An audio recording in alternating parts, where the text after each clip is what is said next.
Artist Ali Birraa nurraa boqochuu isaatiin gadda guddaatu personally natti dhagahama anattisi isa hunda keenya kabajaa isaaf qabnutu waan inni jalqabeetu haceen itti fufsiisee amma asiin geenyee jirra isaafillee gadda qabnu asumarratti ibsina jedheen kun ijoolleen fuuldura jiran hacee fi Dr. Ali Birraa t-shirtii irra kaawwatanii jiru isas rabbi jannatatti ruuhi isaa haqanansiisu kana caalaa haasaa isinittiin dheeressuu galatooma nagaan tura.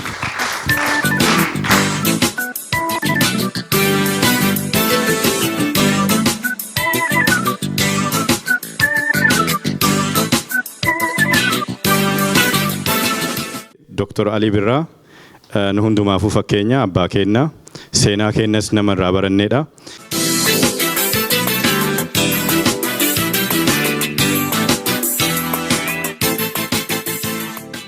Ali Birraa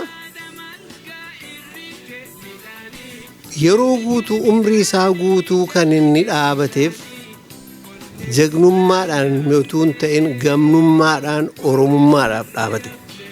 Oromummaadhaan namni dhaabate kuni hadha an Ali Birraa du'eera jedhee waan gadduun qabu gara kootiin.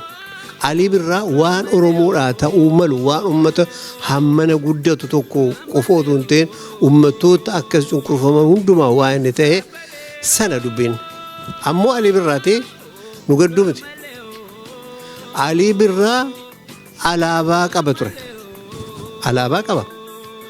Alaabaa isaa kaafnee bakka isaa dhaabbachuudha malee wanti Ali Birraatii gaddanu hin jiru.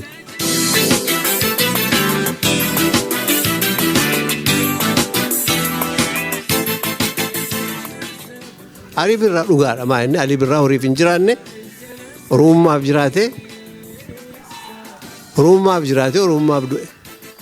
Ammallee yaadni isaa alaabaan isaa akka ol kaatu irratti hojjechuu qabna.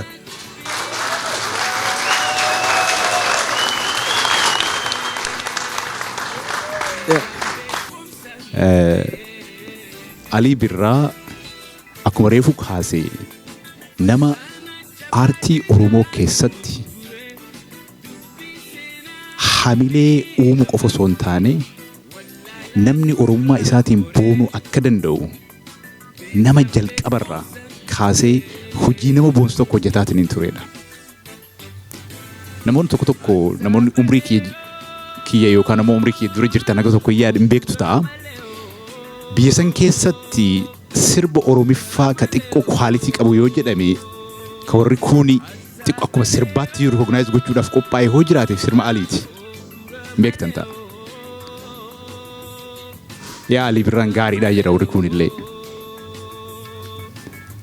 Sani as garuu sirboonni baay'een caqafaman haga tokko. Ali Birraa isaa lubbuu isaatiin osoo jiru waa'ee Haacaaluu dubbatu dhimma Haacaaluu irratti ragaa bahu haala saniin waraabneetiniin akkanatti seenaadhaaf hambisuu danda'uun wanta na gammachiisu wanta na boonsu keessaa isa tokko. Dhugaa isin jedha.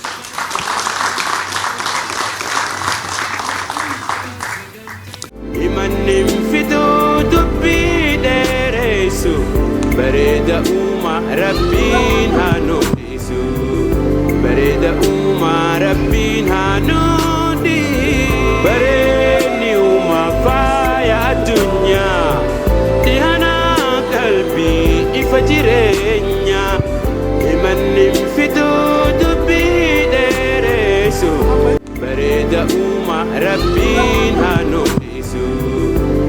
bareeda uumaa rabbiin haa nu dhiisu.